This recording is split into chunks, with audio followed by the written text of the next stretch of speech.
It's been just over a year since my last city overview video, so today we are going to take a comprehensive look at the city and how it looks now. So starting with the beach, you can see I opted for just some basic sand texturing rather than adding slope because all of the city sits on a mill's plate, so the sand would have been taller than the sidewalks and that just wouldn't have looked good.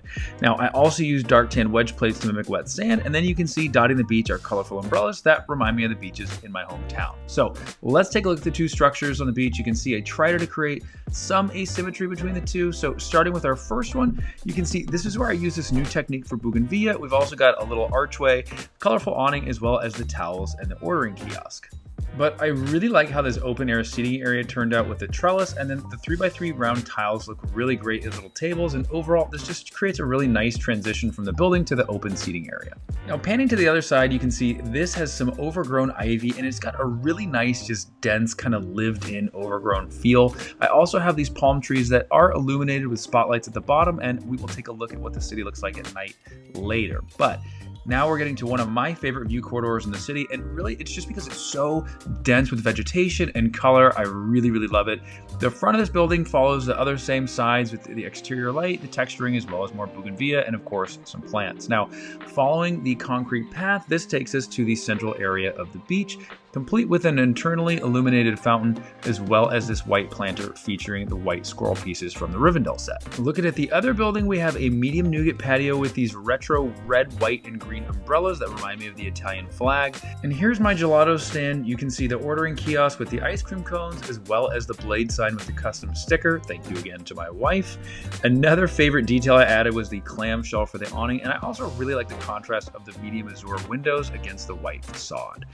Now, one of my favorite elements of this build was the light nougat portion of the building, and I really like the brown lattice shutters and that white arch piece there. Looking at the other side, this was inspired by some of the buildings I've seen in Florence, just with the dark brown door framing, the gray kind of coining and details. So my vision for the second floor patio was for that it felt very overgrown. I'm really happy with the amount of potted plants and the greenery throughout. You've got the little guy reading his paper and having the croissant, and it's these little storytelling elements that I want to start adding more of. But you can see the roof is pretty simple, just a basic terracotta roof. It's a small little footprint, but I really like how I was able to fit the cattail right there at the edge of the roof. I think it just adds that nice little detail. So now we are going to pan to the hill section where we're going to start to see some elevation. So you can see I started with the rock work, added a little ramp, and that allowed me to build this kind of elevated walkway. So looking at the nougat building, you can see there's some nice texturing on the ground floor. You've got the dark green leaf clusters and some simple white outlined windows. Now, one section I particularly liked was this window with the mudguard and the minifigure legs as the window detailing. It just came together kind of in my head and it turned out pretty nicely.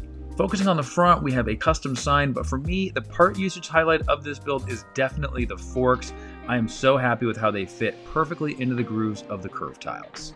Now for the second hill section, where we really start to get some elevation, as you can see the stairway kind of snaking its way through the build, and the goal here was to fit as much detail as I could in a small space.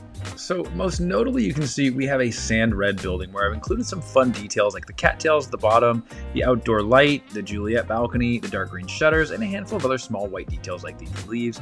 The reason this one's so notable is because the color itself isn't cheap, but to me it's so reminiscent of coastal Italian buildings, and it was just a must-have for the city. Now, looking at the smallest building on this base plate, this tan building sits on a 4x6 footprint. It has some nice elements like the wooden door, iron bars in the window, and panning up, you can see we've got some tan detailing in the dark azure shutters, as well as some more of the green landscaping. But for me, my favorite element is this curved 4x4 balcony. Just created some activation in this little pocket, and eventually I'll go back and put a minifigure in there. Another component I love about this build is the hanging clothesline, going from the warm tan building to the dark orange building. I think that's just such an iconic look for an Italian building, and I think it really evokes that sense of Italy. So looking at the dark orange building, I love how this little strip of gray turned out, just how it contrasts with the roof, the ivy, the modified dark orange bricks there. I think it looks really good, but you can see I did forget to kind of go back and fix this side. Eventually I will, but that's for another day. Now for the fifth building on the base plate, I need to go back and finish some elements of the tan building, but I will say I love the ground floor with the light blue awning and some of the details and just the foliage, the brown shutters. I think it all looks nice and tight, but the roof is also just kind of a choppy combination version of different terracotta techniques I've used in the city, but I think it adds a nice little bit of variation amongst the roofs.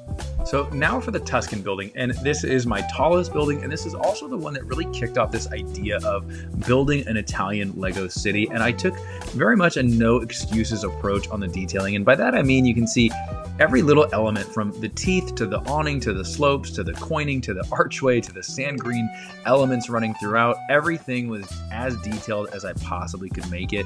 One of my favorite aspects though is how this sand green kind of ties in with the umbrellas over there. You'll also see it in the windows up above, but this is another element that I love, just using those white and yellow awnings, the nice tan detailing in the scroll bricks. Everything just turned out really nicely. So the build is one building, but you can see it looks like it's two facades. And so we've got the light nougat facade, dark red awning, as well as where I did my first iteration of bougainvillea and that nice little exterior light.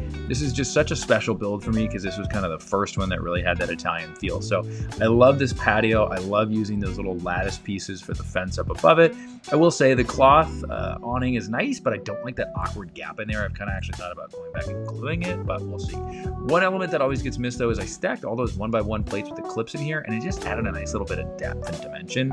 But this has got to be one of the most beautiful sides of the build, just with the gray archways kind of tying in with the archway down below, the sand green in the windows and the awning, and then of course the Italian flag, and it looks kind of nice with the little food truck in the background. So overall, this is just one of my favorite facades in the city. Now, this side was inspired actually by a building we saw on a trip to Montalcino's years ago, and I just think the brown shutters against the tan facade just looks really classic and just really nice. Now, this side has two balconies and it's got a ton of detail. This is where I added some of my first bit of storytelling in the city, and also the first time I used that clamshell for the awning. But panning up to the roof, it's not the prettiest roof because the four-sided terracotta was kind of tough for me to work with, but who doesn't love a rooftop patio, right? You've got pizza, you've got wine, you've got the laundry rack, the satellite dish, and the chimney. I think overall it just feels very, very Italian to me. So now looking at the little piazza that surrounds the building, you can see we've got this nice potted trees, which I do have tutorials for. Also have this great little fountain, which is illuminated internally with a blue light, and this nice little white statue.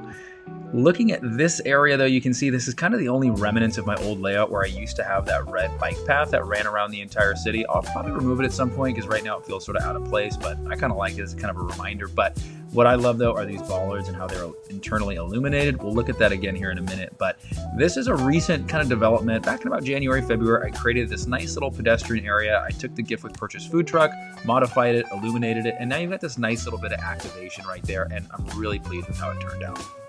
Now getting back to the hill section, you can see we've got the angled staircase as well as two switchbacks and some rock work, but I needed a pop of color, so I started with bright light yellow and tried to add in some white detailing throughout. Also use those bright pink leaves, which I think turned out nicely, but for me the highlight is this little rooftop area with the Rivendell tiles, that dark red awning, as well as the custom printed Nutella.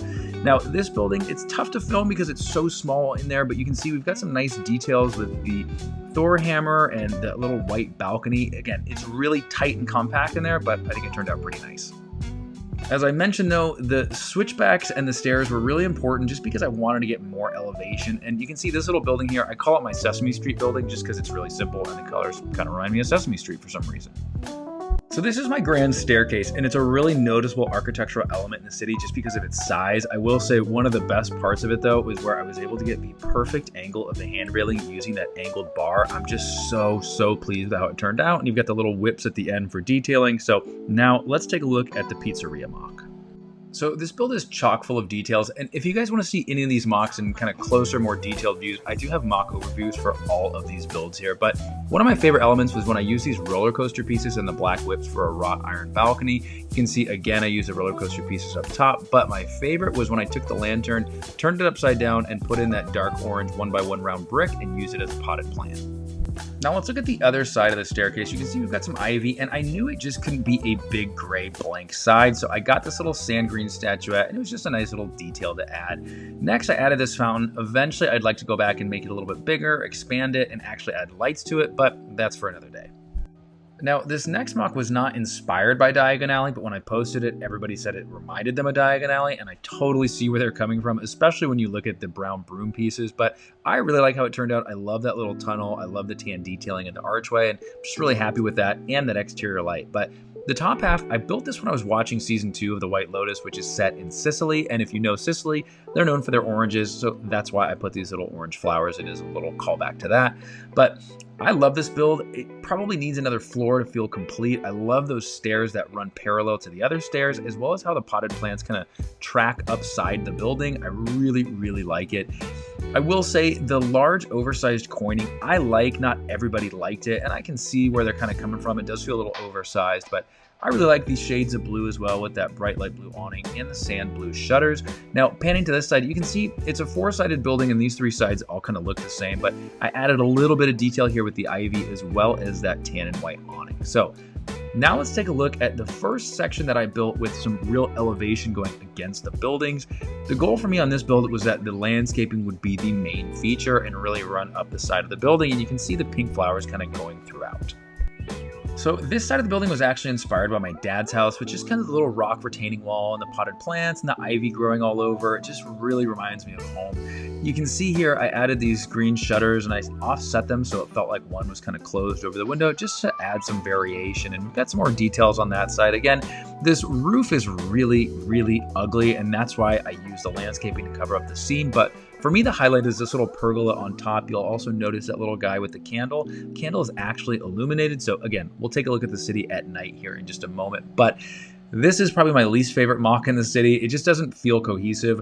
I did manage to fit a light in that beehive piece, and it's not a horrible build, but I don't know. It just feels half finished and like it wasn't really fully formed. So again, this was where I first built buildings against the slope, and it was really fun. And I kind of want to go back and do another one like this, but now let's take a look at the most recent section of the city. If you caught my last city update, then this is not very new to you guys, but honestly, this is quickly becoming my favorite element in the city, just with the rock work and everything. But looking at this, I won't go into too much detail because again, I've got a brand new city update that I released 2 weeks ago, but this little tan facade was semi-inspired by Star Wars. You've got the turquoise from the Mos Eisley Cantina and Greedo. You've got this nice archway that eventually I am going to put lights in there. And then you've got this awesome deteriorating technique that I do have a tutorial out for if you guys want to go check it out. And I'm really excited to keep working on it. But this view corridor right here, to me, is just perfect. Everything turned out far better than I expected. I love the detailing on the light nougat building. I love how the potted plants fit everything just really becomes cohesive, and you've got so many little details that you could probably spend hours just pouring over all the techniques in here. But again, we've got a city update, so if you want to see how these buildings were built, go check that out. But you've got the bougainvillea there as kind of climbing up the building, and just all these little details. You've got the white and yellow awnings, which by now you guys have noticed a theme with white and yellow awnings in my city, as well as dark green shutters. Nothing new here, but just seeing it in a much larger format. Now, I do need to go back and finish the facades on this building, as well as the third floor. You can start to see the work in progress, but I absolutely love how this balcony turned out with the droid arms. It's just so clean. So here you can see I've started work on the third floor, and I've kept it pretty similar with the green shutters, and we're going to do some coining, but I love this little balcony with the archway and the lattice fence piece behind it. It kind of ties in with down below, and I'm just really happy with it. So now let's take a look at where the rest of this is going to go, and I'll talk a little bit about what the future plan is for this section. So my vision is to create like several different terraced half circles with buildings on them, and then angled staircases and ramps going throughout. And of course, we're going to add some more rock work to keep that natural coastal feel to it, but I'm really excited. So this is a view I don't often share with you guys just because it shows a lot of the background of the room and it's kind of ugly, but it definitely makes me realize that I need to start filling in that center section. So now let's go ahead, turn off the lights, and I'll show you guys what the city looks like at night.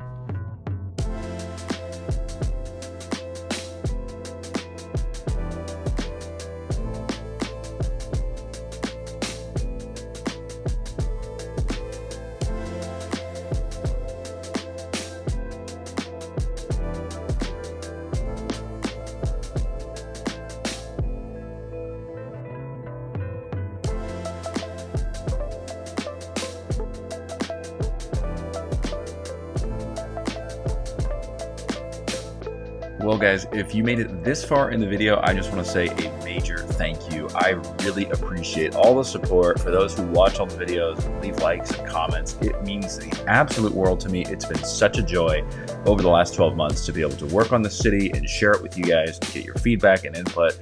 It's just been such a great experience, and I'm super, super excited to keep it going. So that being said, make sure you hit subscribe so you don't miss the future updates, because we have a ton of stuff we're working on. So with that, we'll see you next time.